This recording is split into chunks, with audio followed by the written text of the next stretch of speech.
Mean bugging.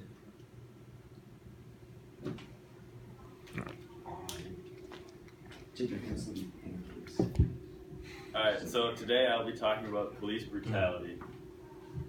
Right here, this is Tamir Rice. He was a 12-year-old boy in Cleveland, Ohio.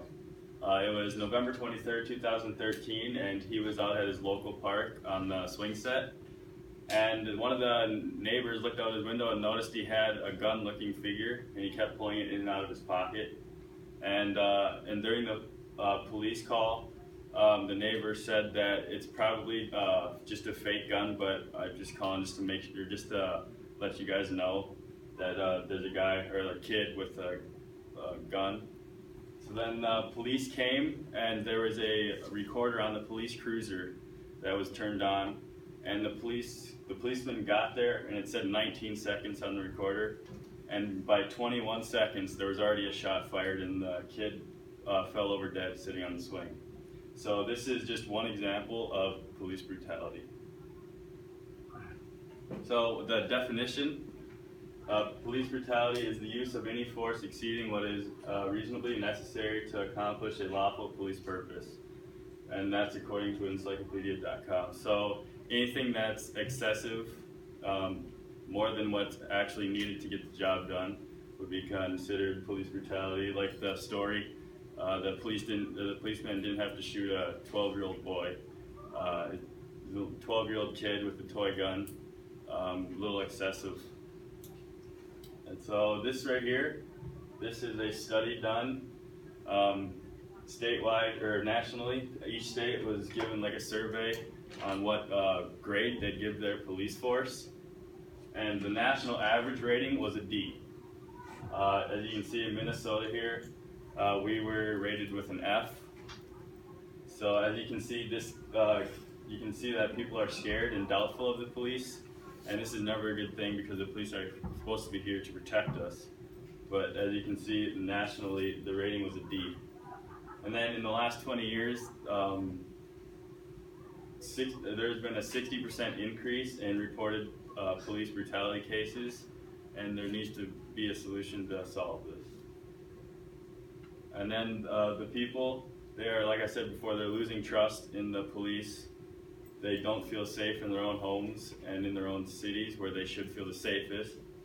And then they feel discriminated, like down in Missouri, when the white cop shot the black guy who was unarmed. They started rioting, and the slogan "Black Lives Matter" came up.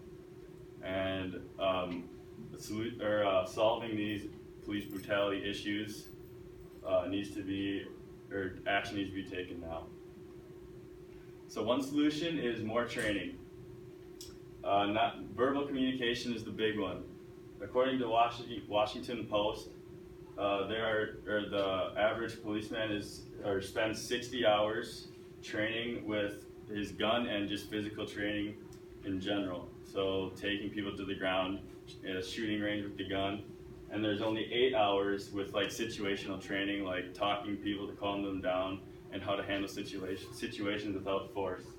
So one solution would be to increase the amount of time used on the more situational training, not as much physical, hands-on, more like psychological training, trying to talk with the victims, and so there's not as much hands-on and shooting.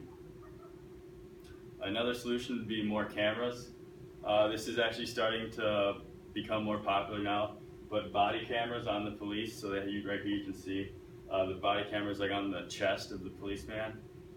And then the cruiser cameras on the cop cars, those are key evidence for cases that go to court of a cop using excessive force. And then there has to be strict rules on these camera use. Like if one of these cases happens and the camera isn't on, there's got to be a strict rule saying that if that's not on, the cop's going to get a harsh sentence. And then another solution would be stricter rules. So strict punishment with no exceptions, like saying the cop, "Oh, I didn't know he was armed. I didn't mean to shoot him." They can't keep letting these guys go for that. And then like a minimum sentence, say a cop kills a guy, to have it fair, there needs to be a minimum sentence. Say it's 10 years or whatever it is. But just to keep everything fair, the minimum sentence needs to be implied as well. And then with the no exceptions rule, police have to stay like on track with their tasks. They can't just try to like record when the case isn't real. And then so this is a previous punishment. So according to the New York Times, there was a study done at the Chicago Police Department in 2002 to 2003. So there was 10,000 police abuse reports submitted, and there was only 19 officers that were disciplined, so 0.19%. So that's just a tiny amount of people or of cops that were disciplined when they should be way higher, because there's no way that all of those were just accidents. And then in this Newark study, Delaware, statewide, there was a total of 1,024 excessive force cases, and only 3.9% of the cops were sustained for their actions. And then specifically in Newark, there were 55 cases reported, and 0% of the cops were sustained and punished for their actions. And then improper arrest, there was 308 cases of that. Only again 3.9% were brought to court and punished. And then in Newark, 15 cases, and again 0% were punished. So in conclusion, to stop this police brutality, there needs to be more training with communication and verbal skills, and less hands-on with the gun and physical force. There needs to be more cameras both on the officer and in the cop car, and strict restrictions on that, making sure the camera's on, and punishment if the camera is not turned on. And then stricter rules with minimum sentencing. If an officer commits this crime, it has to be equal for everyone, so a minimum sentence should be applied.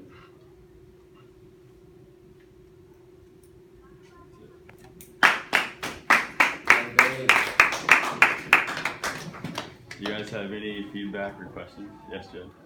With the body cameras, what happens when the officer needs to go to the bathroom? They're not on all the time. Yeah, they can turn them off for that. They just have to have them on when they're pulling someone over, or they're in like a chase, when something's serious. Okay, I got a question. So you said that there should be a minimum sentencing for everybody that this happens to, and I agree with that. Yeah. But so what if a cop is wrongly accused of this, and the only witnesses are the people that happen to? Mm-hmm. So you're saying that you're going to put the cop in prison with some people, some very bad people that he could have possibly put away? And this is where the cameras would come in, so they could go back, look on the camera, and see if they can get the evidence for themselves, and then go based off the camera and not just witnesses. What happens in the event that like the camera gets like damaged or broken, like can't be used? The camera? Well, this would be part of the, like, an officer would do like a safety check to make sure the camera's working, and just make sure it's up to date, because if it's not working, obviously there's going to be punishment for it. So if the camera's not working, you shouldn't go and be on the subject? Well, they do that before they go out onto their their shift. They do like a routine check before they go out. But you do agree there are times that like a policeman needs to use force. Yes.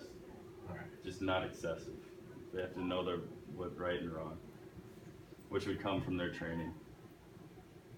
Any feedback? Nice job. Yeah, Super dank.